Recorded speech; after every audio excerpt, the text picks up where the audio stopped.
Hello friends, so welcome in this fourth video in the series on external quality assessment. Here in this video we will see some of the statistical concepts which are used in the external quality assessment. Here we will also see some of the important terminologies that are used in the EQA reports. So it will be very helpful for us to understand whenever we get EQA reports and useful for comparison of our reports with other laboratories. So first of all, we will see what are the main important terminologies or statistical concepts that are used in the EQA report. They are Standard Deviation Index, that is SDI. The next one is Variance Index Score, that is VIS. Then there is one more concept, that is Z-score. There are some other concepts like Running Mean Z-score, that is RMZ. There are some other terminologies which includes mean, mode, median, bias, designated value, assigned value, reference interval, and peer group, method group. So we will see this concept one by one. So first of all, we will see the standard deviation index. If you see this formula, here you can see the standard deviation index is equal to difference between lab value and the target value divided by standard deviation of mean for comparison group. First you have to see the mean of the comparison group, and then you have to calculate the standard deviation of this mean or of this group, and you have to divide the difference between lab value and target value divided by the standard deviation of mean. This statistical tool is assigned to the lab by EQAS provider. So it is standard deviation index is interpreted as 0.0, which implies perfect comparison with consensus group. The next is less than 1.25, that implies acceptable results. From range 1.25 to 1.49 implies acceptable to marginal performance. Some investigation of the test system may be required in these cases.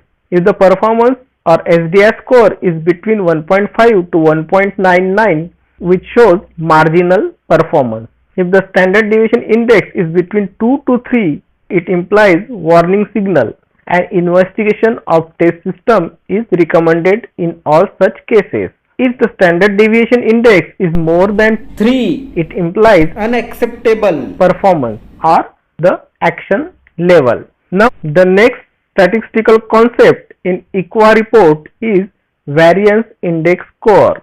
So you can see in this formula how it is calculated.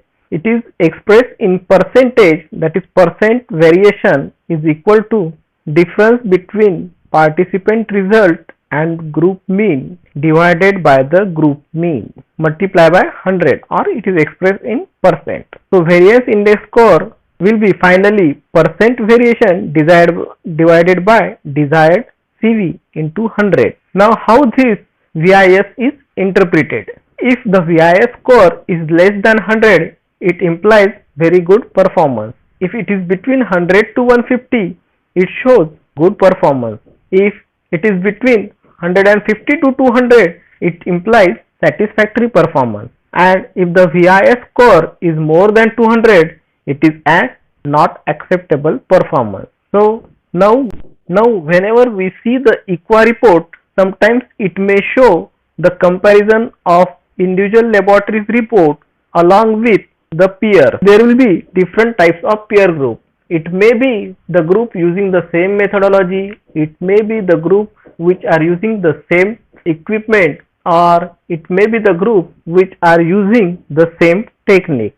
So according to the size of peer group, the EQA report will be compared. Now when we see the EQA results, there are some terminologies which are mean, mode, or median. Or mean of a group is the arithmetic mean of all the groups or the values of all the participants of the analyte. In this case, the values of all the participants will be added and simply will be divided by the number of participants, which will give you the mean value of the EQA result. The next is mode of the result.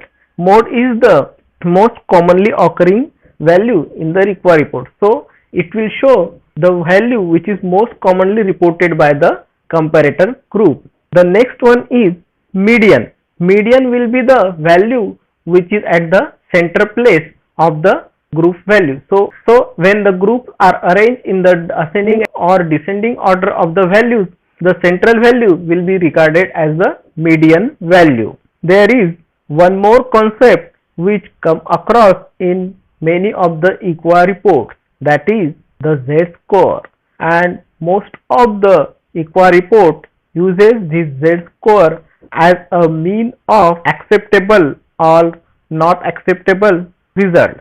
So we will see what is this Z-score. So this is the formula where you can see how the Z-score is calculated. Here mu is the mean of all the participants' value which is subtracted from the individual laboratory's value, and the result is divided by the standard deviation of all the participants' value. This will give you the final Z-score. Depending upon the Z-score, we can differentiate between the acceptable result and non-acceptable result. So if the Z-score is less than 2, it implies the acceptable result. If the Z-score is between 2 to 3, it implies a warning which may require investigation into the test system. The third category is if the Z-score is more than 3.0, this implies a rejection rule and the reports are not acceptable and a thorough investigation must be taken in the test system. There is one more concept which can be seen in the EQA report. It is running mean Z-score. That is, this running mean Z-score is the average of Z-score for a laboratory in the last four samples of the EQA. So it will give you an average of Z-score in the last 4 consecutive EQA samples, where you can find out the trend in the or bias in the laboratory's accuracy or reproducibility performance. With this, we are going to conclude this video on statistical aspect in external quality assessment. Keep following for the forthcoming lectures about external quality assessment. Thank you.